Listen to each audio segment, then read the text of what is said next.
sebuah pantun loh, dengerin ya. Anak monyet lompat di dahan, pohonnya tinggi banyak buahnya. Halo teman-teman semua, nama saya Nisrina Nazifa, hadir untuk bercerita. Saya berasal dari SMP 1 Tarano, Kabupaten Sumbawa, Provinsi Nusa Tenggara Barat. Di sini saya akan bercerita sebuah dongeng yang berjudul Sang Penjaga Cahaya di Hutan Kabut. Di sebuah lembah yang tersembunyi terdapat hutan kabut abadi. Sesuai namanya, kabut tebal selalu menyelimuti hutan itu, sehingga tidak ada matahari, bulan, dan bintang yang bisa menembus masuk. Penduduk hutan itu yaitu para hewan dan makhluk ajaib, hidup dalam keadaan remang-remang yang membuat mereka mudah tersesat dan takut. Namun, setiap malam sedikit cahaya keemasan akan menerangi bagian tengah hutan itu. Cahaya itu berasal dari bunga matahari abadi, bunga sakti yang menjadi sumber kehidupan hutan tersebut. Penjaga bunga itu adalah seekor rusa betina bernama Lira. Tubuh Lira tidak memiliki cahaya khusus, tanduknya sederhana, dan bulunya berwarna coklat polos. Di antara makhluk ajaib lainnya, Lira sering dianggap paling biasa saja. Suatu hari, kabut di hutan itu menjadi semakin tebal dan gelap. Bunga matahari mulai layu dan cahayanya semakin redup. Penduduk hutan itu menjadi gelisah.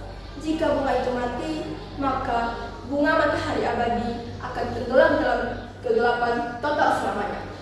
Seekor burung elang bernama Kail, yang memiliki sayap yang berkilauan dan dianggap sebagai makhluk paling hebat di hutan itu. Maju ke depan, aku akan menyelamatkan bunga itu, ujar Kail dengan sombong. Aku memiliki sayap yang indah dan cabar yang kuat. Aku pasti bisa menemukan sumber cahaya baru di luar hutan itu. Kail pun terbang meninggalkan hutan itu. Namun, karena kabut yang terlalu tebal, ia malah tersesat dan kembali ke tempat semula dengan tangan hampa. Ia merasa malu dan pergi bersembunyi.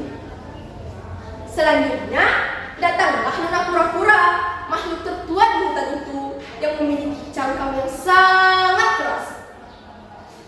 Aku akan membantu, katanya. Cangkangku sangat kuat sehingga tidak ada kegelapan yang bisa menembusnya. Nona kura-kura kemudian menutupi bunga matahari abadi dengan tubuhnya. Namun, hal itu malah membuat bunga itu semakin sulit bernapas dan cahayanya semakin redup. Penduduk hutan menjadi semakin putus asa. Melihat keadaan itu, Lira maju perlahan. Ia tidak memiliki sayap yang indah dan cangkang yang kuat. Namun, ia memiliki keinginan untuk menyelamatkan rumahnya. Lira mendekati bunga itu dan melihat bahwa akar bunga itu mulai kering. Ia kemudian mengingat pesan dari neneknya bahwa cahaya sejati tidak berasal dari luar, melainkan dari dalam hati yang tulus. Lira pun mulai menyanyikan lagu yang sangat lembut dan tulus. Lagu itu menceritakan tentang cinta dan harapan untuk hutan itu. Saat dia menyanyikan lagu itu, air mata yang jatuh dari matanya menetes ke akar bunga. Ajaibnya, saat air mata itu menyentuh akar bunga, perlahan tapi pasti, cahaya keemasan mulai muncul kembali dari dalam bunga itu. Cahaya itu semakin terang dan semakin terang, sehingga akhirnya menembus kabut tebal di sekitarnya. Kabut itu perlahan menghilang, dan untuk pertama kalinya dalam sejarah hutan itu, matahari yang cerah menyinari seluruh penjuru hutan.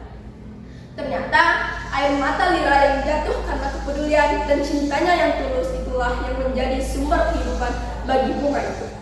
Sejak saat itu, kabut tebal tidak pernah kembali lagi. Penduduk hutan menyadari bahwa kehebatan tidak selalu terlihat dari penampilan atau kekuatan fisik, melainkan dari ketulusan dan kepedulian yang ada dalam diri seseorang. Lira tetap menjadi penjaga hutan itu, dan meskipun penampilannya tetap sederhana, ia malah dikelilingi oleh cahaya kebahagiaan dari penduduk hutan itu. Sekian dongeng yang dapat saya sampaikan. Wassalamualaikum warahmatullahi wabarakatuh.